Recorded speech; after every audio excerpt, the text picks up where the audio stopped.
Good afternoon. This is Amir McKean from AICpublications.com. And I wanted to start off with lesson one in the entire first tutorial of our 10-minute engineering program called Where Does Electricity Come From? So, in this one, we're just going to cover lesson one. We have 8 lessons in all. So, without further ado, let's start this introductory lesson on where electricity comes from. Contemporary science has defined energy as the ability to do work. Physics has defined energy, has defined work as the force applied on a particular object or particle in both magnitude and direction. The energy that to do this can be defined in both mathematical representation and word.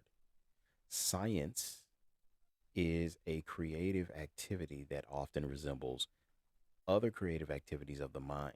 Technology is using the understanding of the resources in the world around us to generate applicable solutions for problems that are common to all in human society. Engineering is the use of critical thinking skills to determine which application is the most accurate and best fit for the solution. Mathematics is the universal language that simply connects all three of them together. So that's your science, technology, engineering, and math, or your STEM. That is how I break it down. That is how we break it down here at AICpublications.com. All too often, traditional education approaches science, technology, and engineering in a disconnected and disjointed manner. See, when it's taught this way, the student is forced to separate the different concepts that might explain how the universe exists and functions as one big machine. In other words, the interconnectivity and interdependence is lost.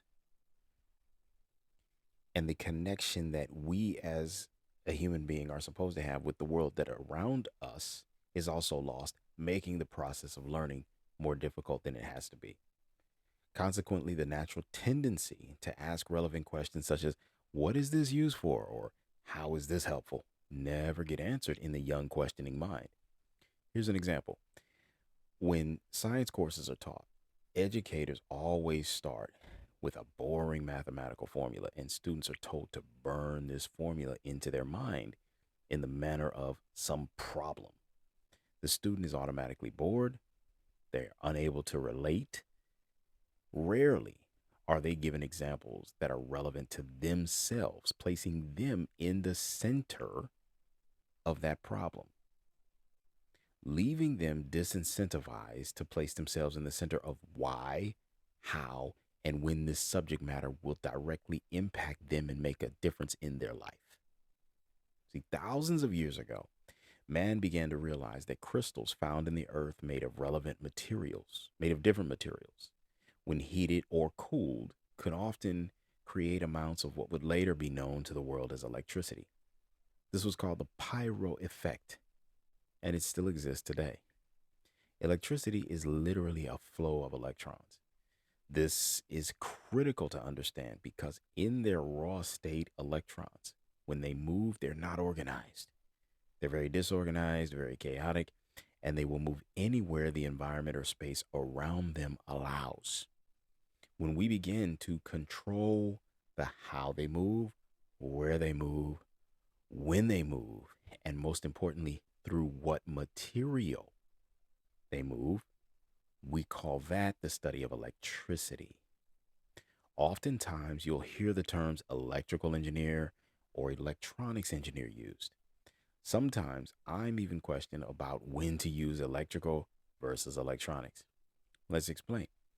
Now, when we use the study of electricity, we're also using physics and mathematics to be able to predict how the flow of electrons will impact our design, whether our end design is a cell phone, a television, or our own circuit that we build.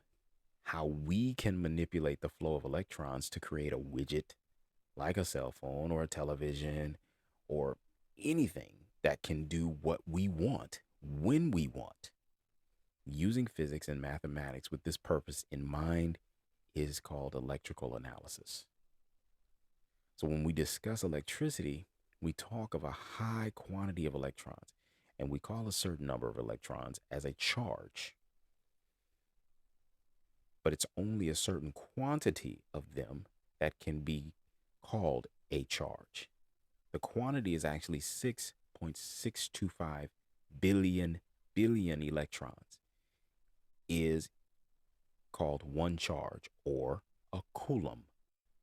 This means that in the study of electricity, the unit for electric charge is simply a coulomb. We use this because in reality, it's difficult, extremely difficult, to count electrons one by one because they are so disorganized, because they are so chaotic. So the coulomb creates a uniform standard for that charge. Now, when understanding the term electronics, we're taking the electrical analysis and adding to it what are called active devices. An active device is a device whose electrical behavior only occurs when power is applied to it or simply when it's plugged into an outlet. Active devices would be items such as transistors, operational amplifiers, voltage regulators, and many others. Excuse me. A passive device is a device whose electrical behavior remains the same if power is not applied to it or simply when it's not plugged into an outlet. Passive devices would include resistors, capacitors, inductors, and others. We cover both categories of active devices and passive devices in detail in the Black Stimporium podcast and the 10-minute engineering program.